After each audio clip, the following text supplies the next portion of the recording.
تو بس زندگی میں کامیاب بنانے کے لیے اتنا فارمولہ یاد رکھیے کہ اس دنیا میں زندگی کو اگر آپ کامیاب بنانا ہے تو اللہ کی محبت، نبی کی محبت ضروری ہے،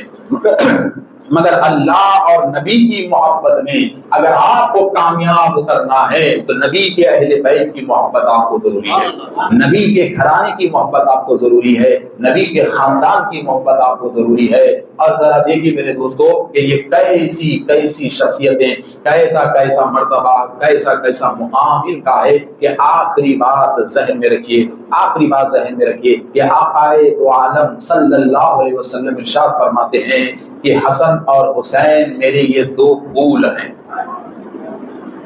یہ دو پھول ہیں، ایک پھول آقا کہتے ہیں کہ حسن میرا ایک پھول ہے، حسین میرا ایک پھول ہے۔ تو تھوڑا غور کرو کہ ہر پھول میں کچھ نہ کچھ بو رہتی ہے، ہر پھول میں کچھ نہ کچھ بو رہتی ہے، مگر ان پھولوں میں بو کیا تھی؟ تو زمانہ کہتا ہے کہ حسن اور حسین یہ دو پھول ایسے تھے اگر کوئی انہیں سونگتا تو مصطفیٰ کی بو آتی تھی،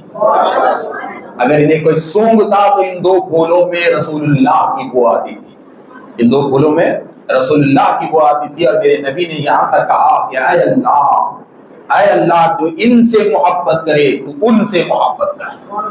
دیکھیں میرے نبی محبت کی بنیاد کیا بتا رہے ہیں، کہتے ہیں کہ حسن حسین یہ دونوں میرے پھول ہیں، میں ان سے محبت کرتا ہوں، میں ان کو چاہتا ہوں۔ اور آگے میرے نبی دعا کرتے ہیں کہ اے اللہ جو ان سے محبت کرے تو ان سے محبت کر، اور جو ان سے بغض رکھے تو ان کا دشمن ہو جا،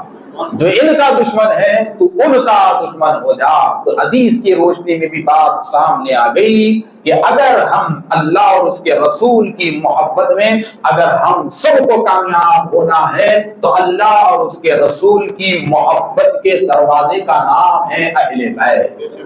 اللہ اور اس کے رسول کی محبت کے دروازے کا نام ہے حسن حسین علی اور اماں فاطمہ کی محبت۔ تو جب تک یہ محبتیں ہمارے دل میں نہیں آئیں گے اس وقت تک نہ ہم دنیا میں کامیاب ہوں گے نہ ہم دین میں کامیاب ہوں گے۔ اللہ تبارک و تعالیٰ سے دعا ہے کہ اللہ تعالیٰ اہل بیت کے صدقے میں ہم سب کو عزت کی زندگی اور ایمان کی موت نصیب فرمائے۔ وصلی اللہ تعالیٰ علی خیر خلقہ نور عرش محمد وعلی آلہ و اہل بیت علیہم اجمعین والحمد للہ رب العالمین۔